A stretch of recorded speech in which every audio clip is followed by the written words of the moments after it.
Studio Display. It's expensive, but is it worth it? I've been using it for 6 months now, so I think I'm in a pretty good position to let you know. Hi, I'm David, and I'm back with another video. If you haven't subscribed yet, now would be a great time to do it and turn on notifications as well. I've got loads of great content coming up for you, and I'd love for you to be the first to see it. And if you are on Twitter, while it still remains, you can find me on Twitter at DTalkingTech. So the Peak Performance event back in March is kind of where this all started for me, really.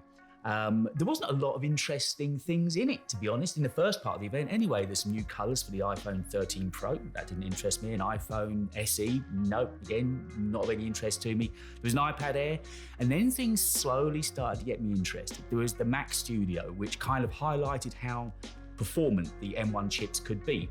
Now, at the point of the event back in March, I've been thinking quite seriously about replacing my 27-inch 2015 Intel iMac, and it just started to creak a little bit. It wasn't performing as quickly as I'd like, but I was trying to decide what Mac to buy. So the Mac Studio was interesting to me, but I kind of thought I was going to go the route of the MacBook Pros. They'd got such good reviews and they came out just before the beginning of this year that I kind of thought that was the route I was going to go. So I'd always had earmarked a 16-inch M1 Max MacBook Pro, which is what I ended up getting, but I kept delaying because I couldn't find a display that was going to go with it. Now, of course, at the Peak Performance event, after they announced the Mac Studio, they announced that baby there, the Studio Display. So suddenly my shopping basket was full, and in a blink of an eye, Apple had spent my money for me. They'd put a very expensive nail into a coffin for me, and the order book was complete. So I put an order in for the 16-inch M1 Max MacBook Pro, 32 gigs of RAM and 4 terabytes of storage, and the Studio Display. Now, I placed both of those orders directly with Apple, and once I placed the orders, I was sitting waiting. The delivery kept getting drawn out and out and out. It had gone from 7 weeks up to 12 weeks, at which point I started to look around. And I got really lucky. Here in the UK, I found 2 independent retailers that had what I wanted, 2 different retailers, but I found where I could buy these 2 items and have them delivered sometime in April. So that's exactly what I did. And I've been using them both together now every day since, and that's what I wanted to make a video about. I've talked about the Studio Display before, but this time I've had a lot more hours in front of it, 10 to 12 hours a day typically, so I've got a very good feel of what's going on with it, and also the things you've been asking me to talk about on another video about the Studio Display, so that's what we're going to begin looking at now. So the first thing that kind of strikes me and hits me every day when I come into this studio space is the back of the display, that big glossy black logo. Now, there's talk at the moment that the glowing logo might be coming back to the MacBook Pros. How lovely would a light up glowing logo look on the back of the Studio Display? A minor point, I know, but it's the first thing that I see every morning, and just seeing the back of that display just makes me want to work. It screams performance. It's square, it's angular, it's purposeful. There's not a curve in sight. You kind of know what you're getting into the moment you walk in. Now, staying on the back of the display for the time being, that was the first of the controversies, if you want to call it that, back when the display was released, and that was the fact that the power cord, well, I say doesn't pull out. As you all know, if you get the right cord, and if you're an Apple engineer, you can remove it, but it's not made to be removed by the likes of you and I. Now, people are getting very, very het up over that for some reason, and I don't really know why. In the 6 months that I've been using it, it's only been an issue once. Initially, I had this display in the studio at home, and it was quite well wired in and plumbed in. When I had to move it, not being able to take the smaller plug out from the back of the display and having to find room to get the bigger 3-pin power plug out, that was an issue. But look, this display isn't designed, and its purpose isn't for being moved around. It's not a portable display. It's designed very much to be put in one place and left there. And since, I guess, April, May, this hasn't moved really. So it only caused me a brief amount of cussing and swearing once in 6 months. It's not that big of an issue. And while we're still on the back of the display, the only other thing to mention really is the ports. One of the ports is Thunderbolt, that you connect to the Mac, as you know, that's driving the Studio Display. I've never had to use the brick that came with the 16-inch MacBook Pro because I've had it connected up to the Studio Display all the time, so it keeps its charge. And then the other 3 USB-C ports, they're 10 gigabit a second speeds on those ports, and they do me fine. I've got one that I use for the lightning cable for my phone. I have the MagSafe charger for the Apple Watch in another of the ports. And then the final port, I use a USB-C cable to charge up the MacBook Air. So from the back, Jobs are good, and don't worry about that power cable thing. It's really not a big issue. Let's go around to the front now and take a look at the business side of this display, shall we? Now, until I started making content about Apple Gear, bezels had never really been a big issue to me. They've never factored into my life. I've been used to iMacs and they have got big, thick bezels around them, and I never really noticed them.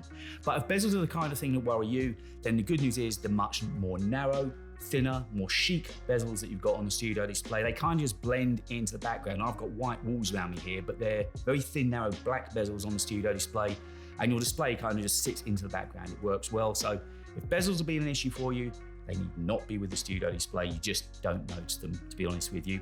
Now, most of the time I have my 16-inch MacBook Pro sitting in front and just below the studio display. So I've got direct comparison to the two screens. And the fact that the studio display isn't a 120 Hertz ProMotion refresh rate panel has not been an issue. I don't know about you, I tend to find it's more of an issue on the smaller devices when you're scrolling rapidly, for instance on a phone or on a tablet. But on the larger displays, you don't tend to be moving at that kind of speed anyway, and it's not been an issue for me. I have the auto brightness turned off on the studio display. I have the 600 nits brightness cranked all the way up. I like a bright display because of the kind of work that I'm doing.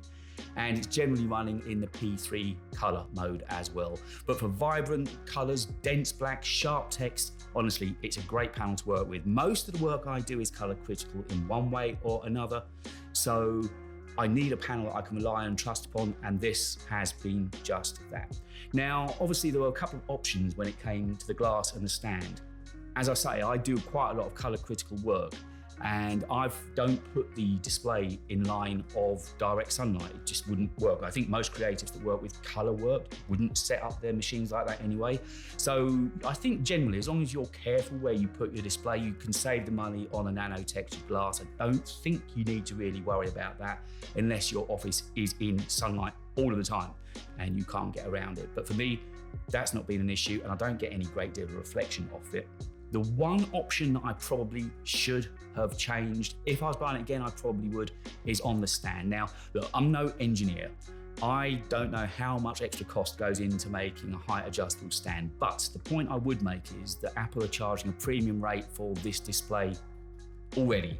It's a £1,500 display in the config that I've got here, and I would have thought they could have let you have the height adjustable stand included in the price, but as they don't, and they want an extra £400 for a height adjustable stand, I think the smart way to go would probably be to have chosen a VESA mount. So if you're thinking of looking into a studio display, that might be something that you want to consider. You get the VESA mount, it will just give you that flexibility to put the display whatever angle you want it. As it sits at the moment, it's fractionally, and I mean fractionally, too low on the desk.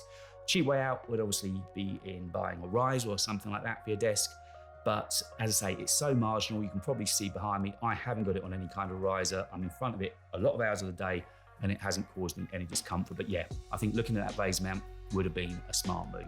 So of course, the main job that this display is put on this earth to do is to be a display. But outside of that, it's got a couple of lovely other little extras as well. First of all, the audio.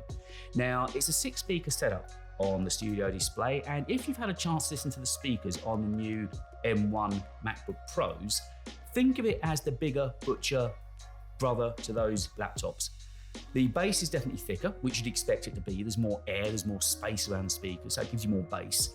The sub bass has been just scooped out a little bit, so down low it's actually quite a nice clean sound. If I'm being really, really picky, I'd say that the mids are a little bit muddy and the highs don't quite go or transition to where I want them to be. But that's getting onto the borders of being very nerdy about audio. And I'm not reviewing a set of studio monitors here. We're talking about some speakers that are inside of your display.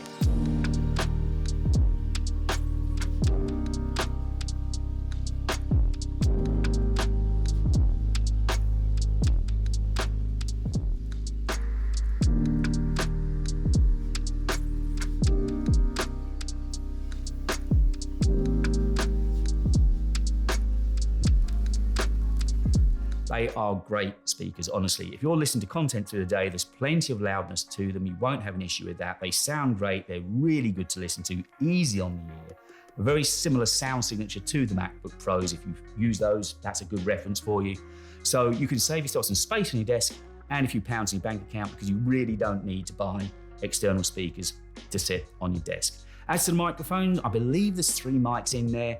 Generally, if I'm making a call, obviously I tend to use mics. I've got mics sitting around me here in the studio all of the time, and I've got a mic sitting just above my head now, out of frame as I record this.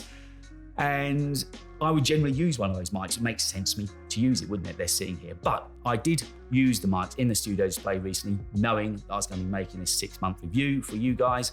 And the speakers and the microphones are good enough to use for any kind of online call. I recorded the calls that I was making, and they sound fine. The people at the other end the voice sounded okay. It wasn't too boomy. I believe the microphones in there have got some kind of noise cancellation going on them, and they keep you a little bit more present. But as long as you observe some basic rules, try and sit in a reasonably dead quiet room with some soft furnishings around you, not too far away from the mic, which is general rules of thumb that you would try and use with a microphone of any kind anyway. Then the mics that are in the studio display will serve you just fine. I'm recording this in exactly the same studio environment as the rest of the video was recorded. Before I was using the Rode NTG4A mic. This is using the studio display's inbuilt mics. So as I say, for conference calls, Zoom calls, FaceTime calls, I don't think it's too bad. It's a little bit boomy, but certainly you can get away with it.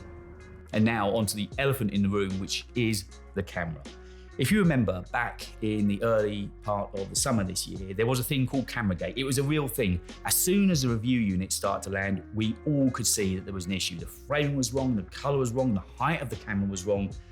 In good light, it was unusable. In bad light, it was diabolical. I mean, you just couldn't use it. Since then, the firmware updates have helped to some degree. And if you don't spend too much time online on video calls, then you might just about get away with it. But there is a better option, which I'll come to shortly. Part of the issue and part of the problem I think they had is that they used a very average camera unit, but then tried to put center stage in it as well. They wanted to use all the gizmos and gadgets they had and try and amaze us, and it's probably one thing too far. Now, the camera on the studio display is 12 megapixels, and that's not a problem.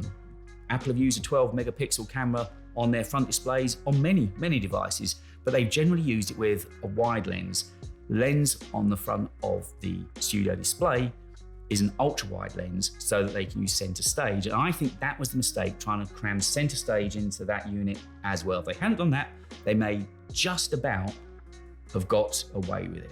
There's no optical zoom on the front of the studio display, and that I think is where the problem starts. Center stage captures images at 12 megapixels using the ultra-wide lens and then digitally crops them to make them look like a regular video.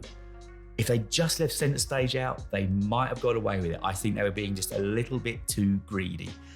As I say, it is better now, and if you don't rely on making too many video calls online, you might just about get away with the built-in camera. Now, after the firmware updates, I'm sure the newer units that are being sold, you haven't got those initial issues that I had. But I mentioned there was a better solution for your webcam conference calls, and that is your iPhone, to be honest with you. If you've downloaded Ventura, the latest Mac OS, and you're running that, then you've got access to use Continuity Camera. I made a whole video about Continuity Camera. You'll be able to watch it at the end in just a few moments' time, but it's a really easy solution that Apple have come up with. I think it's born out of the fact that their cameras were awful, so they had to come up with some solution, and they've come up with this thing called Continuity Camera. And all it does, it recognizes your iPhone as a camera device via Bluetooth. You haven't got anything to do, you don't need to connect it up, and you're using then the best camera that you've got as a webcam. If you want to mount it on your laptop, MacBook Air, MacBook Pro, Belkin do sell a stand. The only issue is at the moment, there's not a stand that lets you put the phone on top of the studio display or the Pro Display XDR. I'm guessing that will be coming sometime soon. But if you mount it on top of one of the laptops, you've got a brilliant solution to the webcam issues. It works so well. I tried it with QuickTime, FaceTime, and Zoom. All of them recognize it as a camera straight away. There were no connectivity issues at all. So if you're looking to make the best of a bad solution, use Continuity Camera and your iPhone. So is it worth it? You know, I think it probably is. As much as I balked at spending £1,500 on it, it kind of is worth it. It's the thing you sit and look at every day. The moment I walk into the studio and I see it sitting there, I still feel that I want to use it. It kind of looks enticing. It looks exciting. I want to get behind it or in front of it and start creating. And if it can do that, then surely it's earning its keep. It's a return on investment. You're going to have this display probably longer than the Macs that go with it. So make that investment once, make it wisely, and then enjoy it. Honestly, the speakers are good, really good. If you're listening to content on them, you will not be disappointed with the speakers. The mics are usable, the camera, probably good enough to get away with if you're only doing the occasional video call. But what it's put here to do as being a display, the 5K Retina display with those sharp, crisp blacks on the text, dense, rich, zingy colors, it's a joy to use, it really is. But let me know what your experience has been. Are you thinking of buying one? Has this video helped you out in any way at all? I really hope it has. And if you bought one, have you been happy with it? Or were you disappointed with it? And if so, why? Let me know in the comments what your thoughts on the studio display are. But if you've got a few moments longer to hang around with me, stick around because I've got that video coming up talking about continuity camera. And don't forget, if you haven't subscribed yet, now would be a great time to do it. And if you're enjoying these videos, give me a like, really does help me and the channel out. And I'd really appreciate your help just to get this channel growing and going places. Guys, that's all I've got for you this time. I'll be back really, really soon though. Until then, take care and I'll see you soon.